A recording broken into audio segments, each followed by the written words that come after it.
मन पाखराचे पंख छाटले विहरणाचे मग मार्ग बदलले. मन पाखराचे पंख छाटले विहरणाचे मग मार्ग बदलले. घेई झेपही आता आकाशी भेटेल तो जगदानी. हाच विश्वास मनी असे, हाच विश्वास आता मनी असे. सर्वप्रथम सर्वांना माझा सादर दंडवत प्रणाम.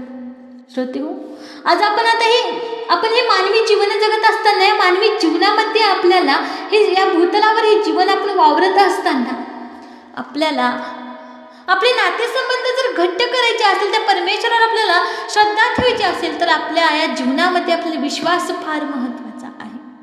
आपला हा विश्वास कसा ठेवावा, कोणावर ठेवावा, अशी महत्त्वपूर्ण माहिती आपण आजच्या व्हिडिओमध्ये जाणून घेणार आहोत.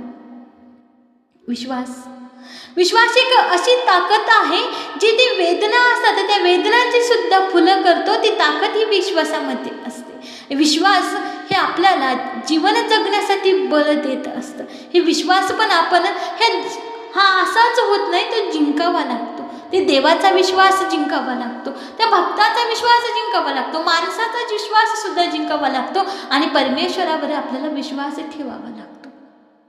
आपला विश्वास कसा असावा, तो एकनिष्ठ असावा. आपला विश्वास परमेश्वराविषयी एकनिष्ठ असावा आणि आपला विश्वास सगळ्यात पहिलं त्या परमेश्वराची भक्ती करायला असो, की त्या परमेश्वराची प्राप्ती करण्यासाठी असो, की आपल्याला आपल्या आयुष्यामध्ये यश मिळवण्यासाठी असो, आपले ध्येय प्राप्ती करण्यासाठी का असो, पण सर्वात पहिले आपल्याला आपला विश्वास आपल्या स्वतःवर असावा लागतो.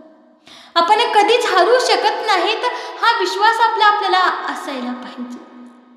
तुम सिर्फ अपने आप से मत हारना, तुम सिर्फ अपने आप से मत हारना, फिर कोई दूसरा भी तुम्हें हारा नहीं पाएगा.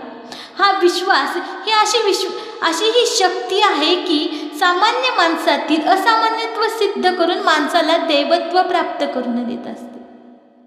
अपयश हे खचून जाण्यासाठी येत नाही, ते पुन्हा एकदा आपण नव्या हिमतीने भरारी घेऊन परत आपण नव्या हिमतीने भरारी घ्यावी यासाठी येत असतं. ते आपल्या वाट्याला येत असतं. हॅरी पॉटर या पुस्तकाच्या ज्या लेखिका J.K.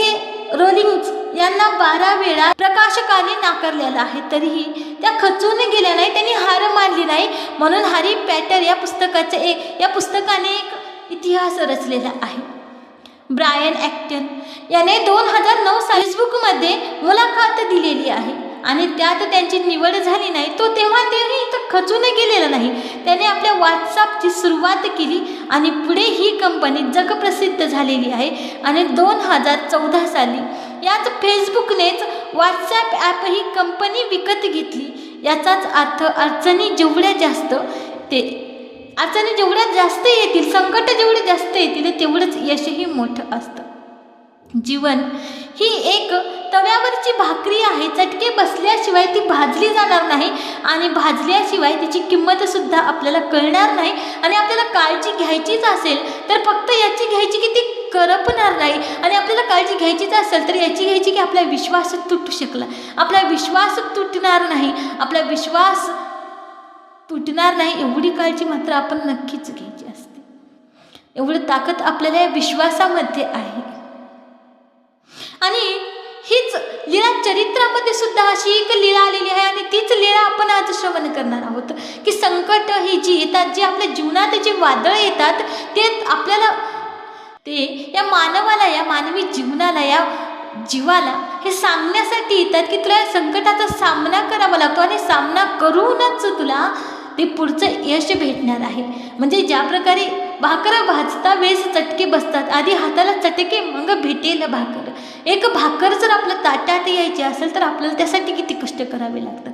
मग आपल्याला आपलं ध्येय प्राप्त करायचं असेल, आपल्याला परमेश्वराची प्राप्ती जरी करायची असेल तर आपल्याला स्वतः आपण हे करू शकतो, आपण हे केलंच पाहिजे असा विश्वास आपल्या स्वतःवर पाहिजे. कितीही संकट आले, कितीही अडचणी आल्या, कितीही दुःख झालं, तरीही आपली परमेश्वरावरला विश्वास मात्र कधीच ढळू देऊ नये. परमेश्वरावरला विश्वास आपण कधीच कमी होऊ देऊ नये. याची दक्षता, याची काळजी आपण घेतली पाहिजे.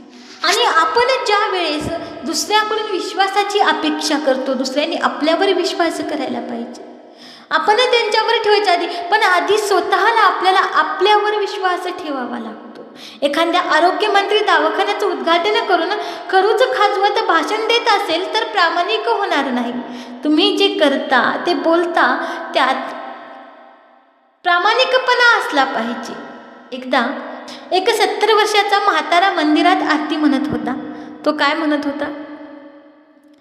गरुडावरी बैसोनी लवकरी त्वा यावे, गरुडावरी बैसोनी लवकरी त्वा यावे, झडकरी त्वा यावे, नाही तरी हा प्राण मी तेजीन. अशी मनोभावी ते आरती गात होता. अशी आरती गात असताना श्रीकृष्ण भगवंत नेमकंच त्या पलंगावर असं पहुडलेले होते आणि रुक्मिणी माता जवळ बसलेली होती. आणि आरती ऐकून देवाला म्हणाली, देवा देवा उठा, अहो तुमचा भक्त धावा करत आहे, तुम्हाला आरती ऐकू येत नाही का? आरती ऐकू येते ना? भगवंत म्हणाले, ऐकतो, मला ऐकू येत आहे, पण मला झोपू दे. माता म्हणाली, अहो देवा, तो काय म्हणतो जरा नीट ऐका, लवकर या म्हणतोय, नाहीतर मी माझा प्राण झटकन देईन म्हणतोय. अहो उठा, तो मेला तर तुम्ही तारणहार कसले होणार? भक्ताचा विश्वास उडेल, तुमच्यावरला भक्ताचा विश्वास उडेल. भगवंत उठून बसले व चिडून म्हणाले, देवी तुला या लोकांचा स्वभाव माहिती नाही. अगं तो हीच आरती वयाच्या 5व्या वर्षापासून म्हणतोय. आज त्याचं वय 70 वर्षाचं झाले. 70 वर्षाचा आणि 70 वाढदिवस त्याने मोठ्या थाटामाटानं साजरे केलेत. त्याला मरण आलं तरी तो मरत नाही. आता मला झोपू दे. म्हणून भगवंत शाल अंगावर घेऊन दडपून झोपले. आरती हे काम नसून कर्म झालं पाहिजे. मन व शरीर तन्मय झालं पाहिजे, नाही तरी यंत्रवंत होईल. त्यात विश्वास नाही, त्यात भाव नाही, त्यात भक्ती राहणार नाही. असा विश्वास ठेवून आपण परब्रह्म परमेश्वराची आराधना केली पाहिजे, परमेश्वराची भक्ती केली पाहिजे. माणूस यंत्र नाही, माणूस पशु नाही, माणूस आहे. तो योग्य झाला की देवासारखा होतो. महाभारतात एक प्रसंग आहे. आपल्याला आपली योग्यता सिद्ध करावी लागते आणि ती योग्यता आपली कशाने सिद्ध होते? तर ती विश्वासाने सिद्ध होत असते, ती एकनिष्ठतेने सिद्ध होत असते. एकदा द्रोणाचार्यांनी धर्मराजाला कैद केलं होतं. कैद करण्याची प्रतिज्ञा केली होती आणि द्रोण हे समर्थ वीर होते. त्या धर्मराजाला, त्या युधिष्ठिरला ते नक्कीच कैद करणार हे श्रीकृष्णालाही माहिती होतं. पण देवाने द्रोणपुत्र अश्वत्थामा याचा वध झाल्याची वार्ता सगळीकडे ही बातमी पसरवलेली होती, सगळ्यांना सांगून दिलेलं होतं. पण द्रोण आचाराचं अवसान तिथं गळालं. पण ती व्रता खरी की खोटी म्हणून ते चौकशी करू लागले. त्याने स्वपक्षाच्या कौरवांना विचारलं नाही किंवा भगवान श्रीकृष्णालाही विचारलं नाही की त्यांनी कोणाला विचारलं. त्या द्रोणाचार्यांनी कोणाला विचारलं तर ते धर्मराजाला विचारलं, ज्याला कैद करायचं होतं, ज्यांना बंदिस्त करायचं होतं, त्यालाच त्या रणभूमीत तो द्रोणाचार्याचा कट्टर शत्रू असलेल्या त्या धर्मराजावर विश्वास ठेवलेला आहे. कारण तो सत्य बोलत होता. तो सदाचाराचा हा एक गुण माणसाला इतकं योग्य बनवतो की शत्रूही विश्वास ठेवतात. एकाच गुणाची केवढी मोठी ही योग्यता आहे, एवढं बळ, एवढी ताकद या विश्वासात आहे. आणि हा विश्वास त्या द्रोणाचार्याचा फक्त आणि फक्त त्या धर्मराजावर होता. आणि अशा प्रकारे आचारसंपन्न संन्यासी तर लाखो संख्येने असतात. पण वैचारिक पात्रतेने जगाला भारावून टाकणारे स्वामी विवेकानंद हे अल्पतच शाश्वत जीवन मूल्याचे जे ज्ञान आहे, त्याचं एक बाजू आचाराची व दुसरी बाजू विचारांची आहे. आणि चारित्र्य विभूषणाने अलंकृत माणसं आज समाजात नाहीत असं नाही. आचाराने त्यांच्यात योग्यता निर्माण झालेली आहे, पण विचाराचं अधिष्ठान लाभलेली माणसंही विरळच आहेत. पण वैचारिक पात्रतेने जगाला भारावून टाकणारे हे स्वामी विवेकानंद हे अल्पच शाश्वत जीवन मूल्यच आहे. जे नाणं आहे त्याची एक बाजू आचाराची व दुसरी बाजू विचाराची आहे. कुठली एक बाजू घासून चोपडी झाली की नाणं चालत नाही. त्याची किंमत दोन्ही बाजूवर अवलंबून आहे. म्हणून एकाच सूत्रानं आचार विचाराचा उल्लेख करून त्याचे फायदे इथे स्पष्ट केलेले आहेत. जिथे स्थिरता तिथंच शांती आहे. पाण्याच्या डोहात चेहरा स्पष्ट दिसतो, पण सारखे तरंग उठतात. सारखे तरंग उठत असतील व पाणी अस्थिर असेल तर आपण आपल्याला पाहू शकणार नाहीत. विचार हा सर्व चराचराचं निरीक्षण करण्याचा व स्वतःलाही पाहण्याचा आरसा आहे. म्हणून सर्वज्ञ श्री चक्रधर स्वामी या सूत्रातून म्हणतात, आचार्य योग्यता आणि विचाराने दृढता निर्माण होते. हे दोन्ही आपल्याला सिद्ध करायचं असेल तर आपल्याला आपल्यामध्ये स्वतःवर विश्वास पाहिजे. आपलं मन हे स्थिर पाहिजे, आपलं अंतःकरण, आपली बुद्धी हे शांत असायला पाहिजे. जिथं स्थिरता तिथंच शांती आहे. पाण्याच्या डोहात चेहरा स्पष्ट दिसतो, पण सारखे तरंग उठत असतील व पाणी अस्थिर असेल तर आपण आपल्याला तिथे पाहू शकणार नाही. विश्वास हा सर्व चराचराचं निरीक्षण करण्याचा व स्वतःलाही पाहण्याचा आरसा आहे. अस्थिर माणूस निर्मिती करू शकत नाही. म्हणून चारित्र्याला दृढ निश्चयाची जोड हवी आणि हा दृढ निश्चय हा फक्त आणि फक्त विश्वासातून निर्माण होतो. आपल्यावर विश्वास असला की आपली दृढ निष्ठा असते, दृढ एकनिष्ठता असते. पण आपण बघत असतो थोडासा अडथळा आला की माणसं रस्ता बदलतात व ध्येयापासून दूर जातात. पण आपल्या लीळाचरित्रामध्ये भक्तिजनांना असं कधीच केलं नाही. भक्तिजनांनी कितीतरी संकटाचे डोंगर ओलांडले, कितीतरी संकट आले, कितीतरी दुःख आले, पण आपली एकनिष्ठता कधीच तिथे भक्तिजनांनी लीळाचरित्रामध्ये सोडलेली आपल्याला दिसून येत नाही. आपल्याला एक स्मृती आठवते. ते कोथळोबा होते जेव्हा दुष्काळ पडलेला होता, कुठेच अन्न भेटत नव्हतं कुठल्याच, आणि तेव्हा मात्र एवढ्या ह्याच्यात सुद्धा ते कोथळोबा आचरण करण्यासाठी ढोऱ्या डोंगरात निघालेले होते. तेव्हा भट्टोबा असं त्यांना जाऊ देत नव्हते. त्यांची तब्येत सुद्धा बरी नव्हती, त्यांना ज्वर आलेला होता, तरीही ते घरातून निघालेले होते. असा दृढ निश्चय त्यांनी केलेला होता, कारण त्यांना विश्वास होता की मी हे करू शकत, मी हे करणार. त्यांचा स्वतःवर विश्वास होता, त्यांचा देवावर विश्वास होता, त्यांचा परमेश्वरावर विश्वास होता, त्यांचा एकनिष्ठ विश्वास होता. आणि ते देवाचे भक्त होते. आणि परमेश्वराचं भक्त होण्यासाठी आपल्याला आधी स्वतःवर आपला विश्वास पाहिजे की आपण हे एकनिष्ठतेने भक्ती आपण करू शकतो. पण आपण बघत असतो आपल्याला थोडासा अडथळा आला की माणसं रस्ता बदलतात आणि आपल्या ध्येयापासून दूर जातात. विश्वासाची खोली नसलेला आणि अशा प्रकारे विश्वासाची खोली नसलेला आपण आचरण करतो आणि मग माणसं बदलत राहतात, धर्म बदलतात, पंथ बदलतात, पक्ष बदलतात. एका देवावरचा विश्वास दुसऱ्या देवावर जातो. एका देवानं काम नाही केलं तर आपण दुसरा देव शोधतो, त्या दुसऱ्या देवावर विश्वास ठेवण्याचं पाहतो आणि 33 कोटी देव बदलून स्वतःला आपण आपल्या ध्येयापासून दूर नेत असतो. आणि कधी कधी तर माणूस असा असतो की स्वतःच काही देव निर्माण करत असतो. एकदा एक शेतकरी महादेवाचा भक्त होता. तो पिंडीसमोर बसून तो पूजा करत होता आणि तेवढ्यात पिंडीवर तिथे उंदीर दिसला त्याला. त्या महादेवाच्या पिंडीवर त्याला तिथे उंदीर दिसला. मग भक्त नाराज झाला आणि म्हणाला, उंदीरच माझा देव आहे. तो उंदराची पूजा करायला लागला. एके दिवशी त्या मांजरीने त्या उंदराला पाहिलं आणि त्याच्यावर झडप टाकली आणि एकाच ह्याच्यात त्या उंदराला मारून टाकलं, तोंडात पकडलं आणि त्या मांजरीने तो उंदीर खाऊन घेतला. त्याच दिवशी त्याचा देव बदलला. आता मांजर देव झाला, त्याला मांजरानं खाल्लं, त्या उंदराला मांजरानं खाल्लं, म्हणून त्याच दिवशी त्याने देव बदलला. आता मांजर देव केलं. त्याला दह्यादुधाचा उपार दाखवू लागला. पण एके दिवशी कुत्रा मांजरावर धावला. मांजर केस उभे करून तिथून घाबरून पळाली आणि आता भक्त मात्र खिन्न झाला. परत देव बदलला आणि त्याने मांजरीला सोडून आता कुत्र्यालाच देव केलं. आता कुत्र्यालाच देव मानू लागला. पण आता त्या कुत्र्याची पूजा करू लागलं. पूजा करायला सुरुवात केली होती. पण एके दिवशी भक्तराज चुलीसमोर जेवत बसलेले होते.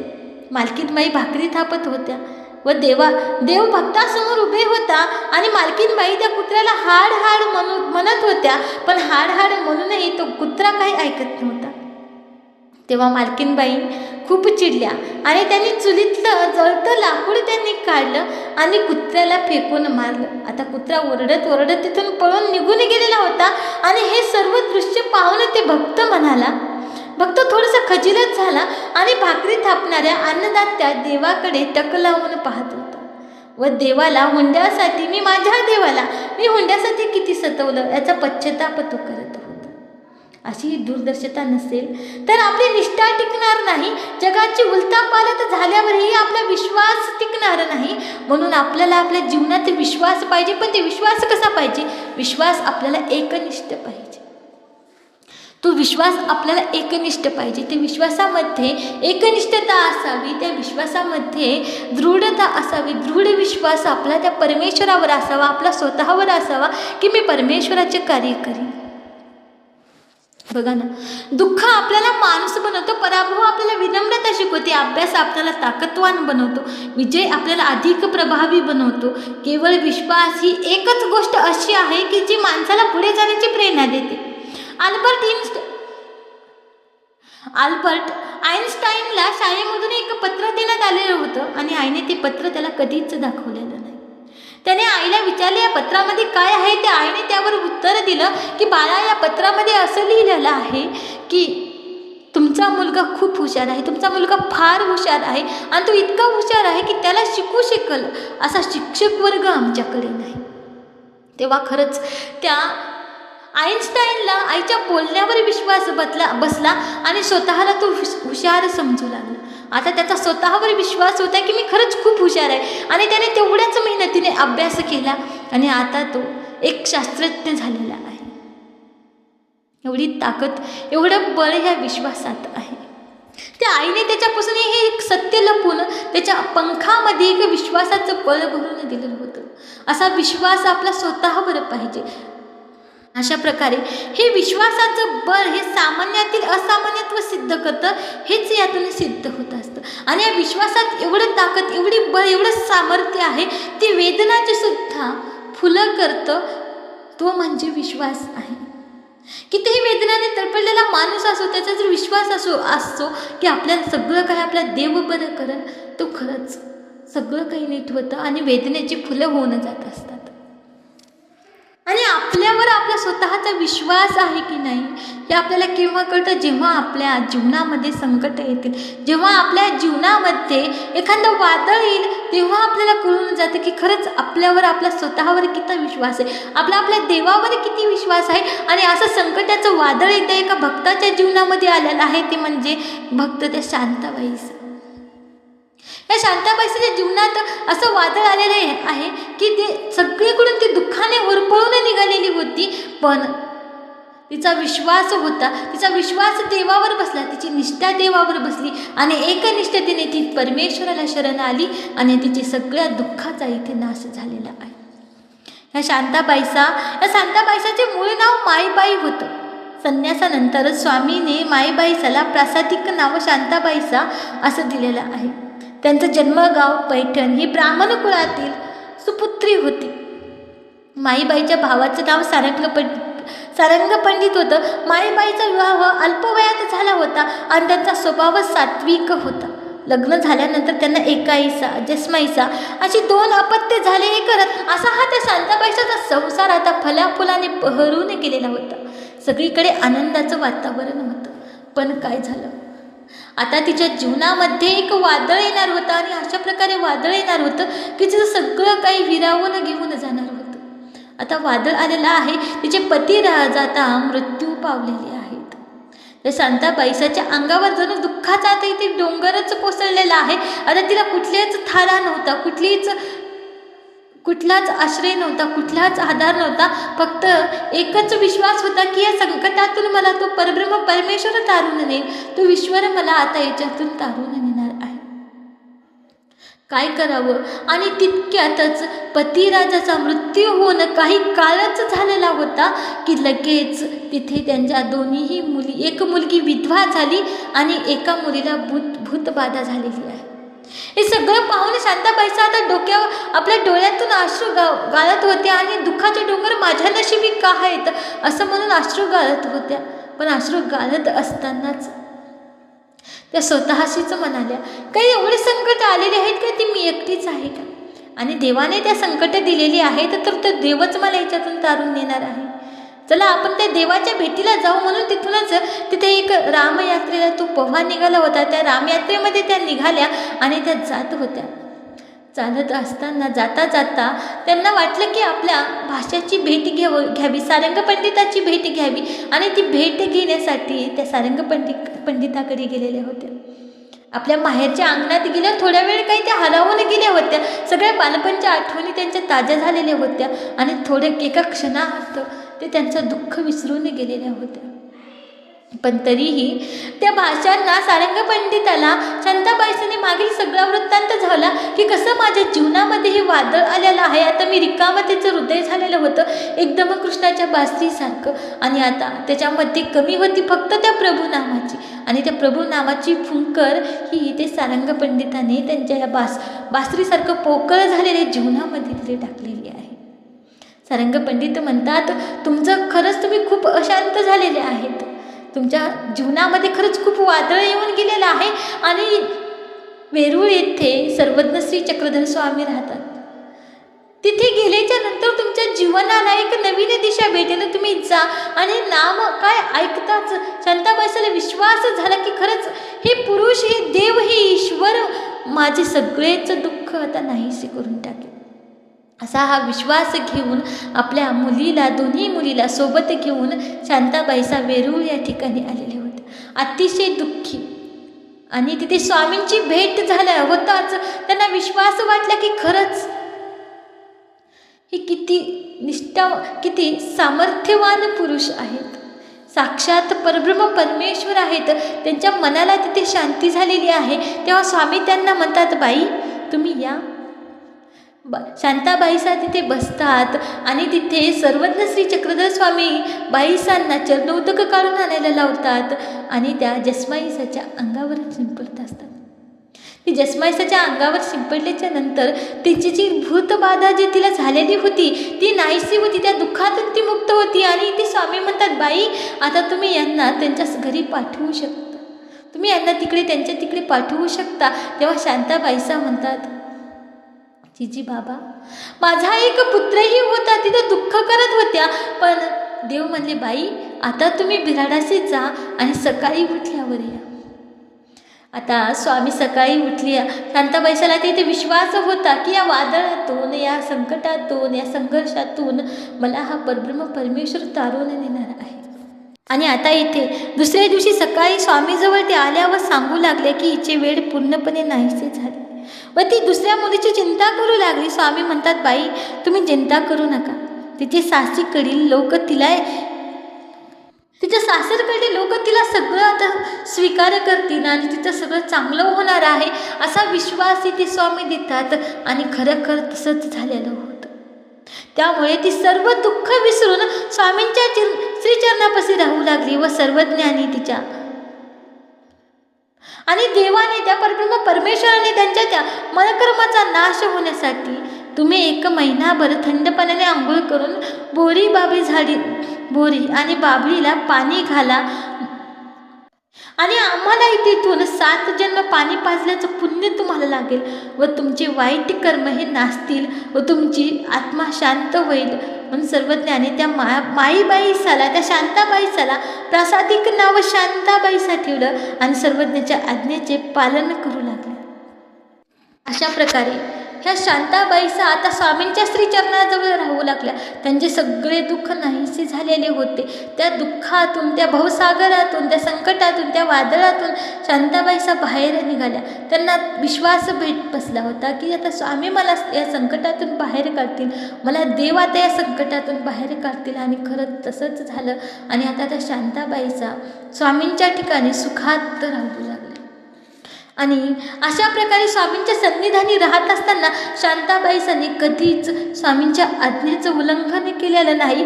म्हणून त्या शांताबाईसांचं कौतुक करताना स्वामी म्हणतात, येथून म्हणितले ते म्हातारीच घडली. एवढं कौतुक त्या शांताबाईसाचं इथे देवाने केलेलं आहे. आणि अशा प्रकारे ही लीळा, या लीळेमध्ये आपल्याला दिसून येतं की त्या शांताबाईचा कशा प्रकारे देवावर विश्वास बसला आणि देवाने त्या विश्वासाला तडा न जाता तिचे सगळे दुःख नाहीसे केले. आणि असंही आपल्या जीवनामध्ये संकट येतात, पण तेव्हा आपण विश्वास कोणावर ठेवावा, विश्वास आपला कसा असावा, आपल्याला या लीळेतून दिसून येतं. आपले विश्वास हा एकनिष्ठ असावा. बाकी मी एवढंच बोलेल. विश्वास हे कसं वाटलं ते कमेंटमध्ये नक्कीच कळवा. दंडवत प्रणाम. जय श्री चक्रधर.